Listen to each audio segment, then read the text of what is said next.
साहब ने ज्वाइन किया है। आप पॉलिटिकल एनालिस्ट हैं, कई अदवार मुल्क की सियासत के लिए। बहुत शुक्रिया सर। एक बार अडवाणी साहब खुश आमदीद कहेंगे शो में। थैंक यू भैया। एक बार अडवाणी साहब, पहले ये आर्मी एक्ट और सीक्रेट एक्ट को जस्टिस फायद ईसा ने कहें आसान अल्फाज में उड़ा दिया, ये ठीक हुआ? हाँ बिल्कुल, ये तो बिल्कुल सही हुआ, सही डिसीजन है। लेकिन उसको इस तरह से देखना था कि क्योंकि अभी इस तरह के वाकयात हो जहाँ पर फौजी तंसीबात पे हमला हो, तो उसके लिए भी तो कुछ सोचना पड़ेगा ना।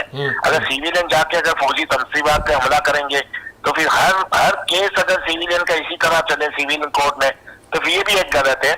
लेकिन फिर भी चले, अच्छा फैसला है, कोई बुरा फैसला नहीं है, लेकिन आगे उसको भी देखना पड़ेगा। ठीक है, ये भी बताइए, साबिक वजीर आजम नवाज शरीफ साहब वतन वापस पहुंच गए तो कहा यह जा रहा है, अभी तनकीद की जा रही है कि दूल्हे की तरह उनको लाया गया, उनके केसेस खत्म हो गए, कोई रुकावट नहीं आई, नादरा चल के एयरपोर्ट चला गया। नादरा, ये किसके कहने पे सब हो रहा था? क्या वाकई पीपल्स पार्टी कह रही है ये मैच फिक्स है? बिल्कुल, नो डाउट, इसमें तो सब नजर आ रहा है कि पहले से फिक्स हो गया मैच के प्राइम मिनिस्टर नवाज शरीफ बनेंगे और बाकी किसी पार्टी को इतना चांस नहीं दिया जाएगा। लेकिन मसला ये है कि नवाज शरीफ बन भी क्या कर लेगा? अभी पीडीएम की जो गवर्नमेंट थी, तो एक तरह से नवाज शरीफ एक प्राइम मिनिस्टर थे, तो उन लोगों ने क्या किया, तो वही हाल होगा जो पाकिस्तान का जो पीडीएम गवर्नमेंट में हुआ, तो वही नवाज शरीफ आगे करेगा। मैं एक कबूलियत और मकबूलियत का फैक्टर भी तो है ना अडवाणी साहब हमारे पास, तो क्या नवाज शरीफ साहब इदारों को कबूल है? फिलहाल नजर आ रहे हैं कि कबूल है, मकबूल तो नहीं है, अभी कबूल है, और जो मकबूल है वो कबूल नहीं है, इसलिए वो अंदर है। यही एक सच्चाई है पाकिस्तान की। अच्छा, चेयरमैन पीटीआई मकबूल है? हाँ, जो बंद है वो मकबूल है, और जो मकबूल नहीं है वो कबूल है। अब कबूल है तो पाकिस्तान में जो कबूल है वही बन जाता है, तो फिलहाल कबूल है तो वो बनेंगे। लेकिन वो अभी तो मकबूलियत के हवाले से बात कर रहे हैं, तभी तो वो हालात है कि अगर नून लीग अकेली भी रेस में हिस्सा लेगी तो भी वो दूसरे नंबर पे आएगी।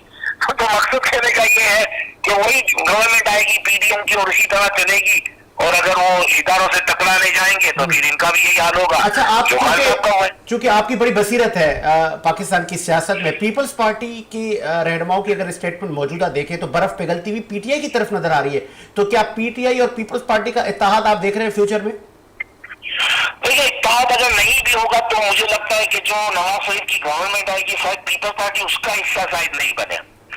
पीटीआई से इत्तेहाद हो या नहीं हो वो नहीं कह सकते हम लोग, ये कब्जे वक्त हो जाएगा, क्योंकि अभी पीटीआई की वो पोजीशन नहीं है, इनकी कोई टिकट भी लेगा कि नहीं, उनको इलेक्शन लड़ने भी दिया जाएगा कि नहीं, वो तो बहुत बड़ा सवाल या निशान है। लेकिन हाँ, पीपल्स पार्टी, मुझे लगता है कि पीपल्स पार्टी शायद अब जो गवर्नमेंट बने, अगर बनेगी 100% नून लीग और वित्तादियों के साथ ही बनेगी, उसमें इस्तेकाम पार्टी मुझे लगता है आगे होगी, शायद पीपल्स पार्टी उसमें नहीं हो। अच्छा, लास्ट में, आखिर में मुझे आप ये बताइएगा कि जनवरी के आखिर में, लेकिन डेट अभी तक नहीं है, क्या वाकई जनवरी के एंड तक डेट आ जाएगी? इलेक्शन करीब है और इस इलेक्शन में जो चेयरमैन पीटीआई की पीटीआई है वो होगी? पीटीआई नहीं होगी तभी इलेक्शन होंगे मुझे लगता है, क्योंकि अगर पीटीआई होगी तो फिर तो इलेक्शन मुश्किल है। कि मुझे नहीं लगता अगर खान साहब को आज अगर छोड़ दिया जाए, सर आप लोग इलेक्शन नहीं सिलेक्शन इस्तेमाल करें तो बहुत बड़ी बात है। लाहौर में भी एक सीट नहीं मिले नून लीग को, जितनी मकबूलियत है पीटीआई की। खान साहब आज के पाकिस्तान में सबसे पॉपुलर लीडर है, उसमें कोई दो राय नहीं है। लेकिन अगर उनको रिलीज कर दिया जाता है और उनको इलेक्शन करने का मौका उनको नहीं भी दिया जाए, अगर वो टिकट भी, मुझे लगता है जिसको भी टिकट देंगे वो बंदा जीत जाएगा, तो शायद पीटीआई को शायद इलेक्शन से बाहर ही रखेंगे। इसी वजह से इलेक्शन की तारीख की अनाउंसमेंट नहीं हो रही कि उसको किस तरह एडजस्ट करना है। जब तक उनको एडजस्ट नहीं किया जाएगा और उनको इलेक्शन लड़ने की परमिशन मिलेगी, शेख रशीद साहब बहुत प्रॉब्लम हो जाएगी। शेख रशीद साहब भी चले गए, शेख रशीद साहब भी चले गए, बाय बाय टाटा, पीटीआई को छोड़ दिया, अभी कुछ बचा है? देखिए, मसला यही है ना कि अभी जो भी जा रहे हैं वो किस वजह से जा रहे हैं वो आपको भी पता है कि किसको कहां से क्या ऑर्डर आ रहा है। यानी कोई अपनी मर्जी से नहीं जा रहा, ये भी एक सच्चाई है, उसको भी मान लेना चाहिए। लेकिन पीटीआई का सब लीडर भी चले जाए, जहां तक आज की जो हालात है, खान साहब जिसको भी टिकट देंगे वो इलेक्शन जीत जाएगा। अच्छा। कोई भी वो आप हो भी हो, किसी को भी सीट वो टिकट देंगे वो जीत जाएंगे।